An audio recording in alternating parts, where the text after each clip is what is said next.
If you've given the SSC Selection Post Phase-XIII exam and you're finding the result notification a little confusing, then don't worry, this video is for you.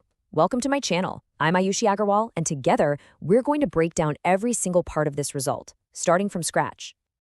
So, here's what we're going to cover today. First up, we'll figure out what this result actually means for you. Then, we'll dive into the most critical next step, which is document scrutiny. After that, we're going to decode those confusing cutoff tables together. And finally, we'll go over some really important alerts and what the final process looks like. All right, let's kick things off with Section 1. What does the result mean? Let's start by just looking at the big picture and what the numbers are telling us about this exam. Okay, to really get a sense of the competition here, just look at this number. For the graduation and above level posts alone, there were over 10 lakh completed applications.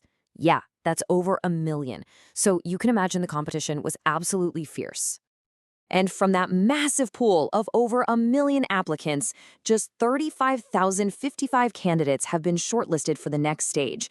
So if your roll number is on that list, seriously, a huge, huge congratulations to you. You've officially cleared the first major hurdle. Now, you've probably seen this word in the notification, normalization. So what is it really? Well, in simple terms, it's a process that SSC uses to make sure everything is fair. Since the exam happens in different shifts, some papers might be a little tougher than others. Normalization just adjusts the scores so that no one gets an unfair advantage or disadvantage. It's all about creating a level playing field. Now, this table shows the minimum qualifying marks. You needed at least 60 marks for the unreserved category, 50 for OBC and EWS, and 40 for other categories. But, and this is a big but, remember, this was just the bare minimum to even be considered. The actual cutoffs you needed to clear are much, much higher. Okay, moving on to Section 2. Now, for everyone who has been shortlisted, listen up, because this is probably the most important part of the video for you. Your next step is document scrutiny, and it is absolutely mandatory and extremely time-sensitive. Get your phone out, open your calendar, whatever you need to do, but you have to mark these dates. The window to upload your documents opens on February 11th at 11 a.m., and it closes for good on March 3rd, 2026 at 11 p.m. Let me say that again, March 3rd. Please do not wait until the last minute for this. So, how do you actually do this? It's pretty straightforward. First, you're going to log into your official SSC account. Once you're in, you need to go to the My Applications tab, and right there you should see the Upload Documents button. That's the one you need to click. After you click that button, you'll land on a page that looks something like this. This is your main dashboard for uploading everything. You'll upload each document one by one, your matriculation certificate, your category certificate, and everything else they've asked for. All right, so let's just quickly run through those steps again. You log in, go to My Applications, and click Upload Documents. Upload all your basic common documents first.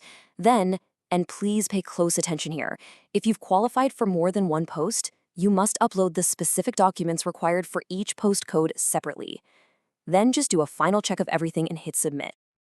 Okay, let's talk about the warnings, because this is where a lot of people make mistakes. First, every single document must be self-attested. That means you have to sign it yourself.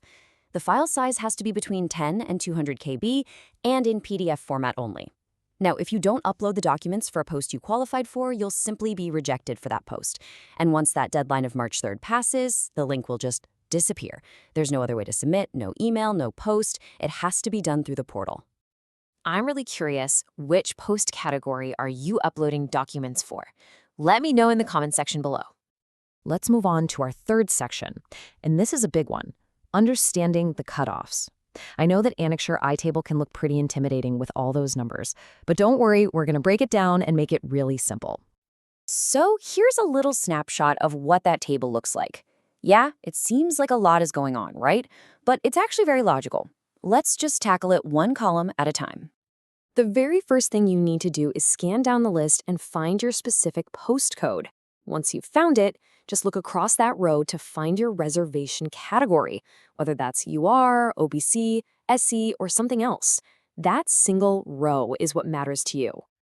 Now, the most important column here is total marks. So what is this number? Well, it's the normalized score of the very last candidate who was selected in that category. So, if your score is equal to this number or higher, then congratulations, you've been shortlisted. It's as simple as that. You're probably wondering about those other columns. Part A marks, Part B marks, date of birth. Well, those are just for tie-breaking. You know, what happens if two candidates get the exact same total marks? First, they check who got more marks in Part A. If that's also a tie, they look at Part B. And if it's still a tie, the older candidate is given preference. And that brings us to our final section, alerts and the final process. So what happens after you've uploaded all your documents? Let's look at a few special cases and the road ahead. Now, the notification has two other lists you should know about, withheld and debarred. It is very important not to confuse them. If your result is withheld, it just means it's on a temporary hold because of some issue, but you still have to upload your documents. Debarred, on the other hand, is much more serious. It means the candidate is banned, and the result hasn't been processed at all. So what does the rest of the journey look like? Well, first, you have this scrutiny stage where you're uploading documents. For some posts, there might be a skill test after this. After that, the department you apply to will conduct the final document verification, or DV. And only after all of that is done will the final merit list be declared. And please always remember this one word, provisional. Your selection at this stage is provisional. It's temporary. It is not final. It only becomes confirmed once you successfully clear the final document verification and all of your original documents are found to be perfectly in order. If this breakdown helped clear things up for you, it would mean a lot if you hit the like button and maybe share it with other aspirants who might be feeling confused. For all the important PDFs and instant updates, joining our Telegram channel is a must. And of course, for more clear, simple guidance on all SSC exams, make sure you subscribe. But before you go, I have a question for you. What is your single biggest doubt about the entire SSC selection process? Whatever it is, no matter how small it seems, ask away in the comments below. I'll do my best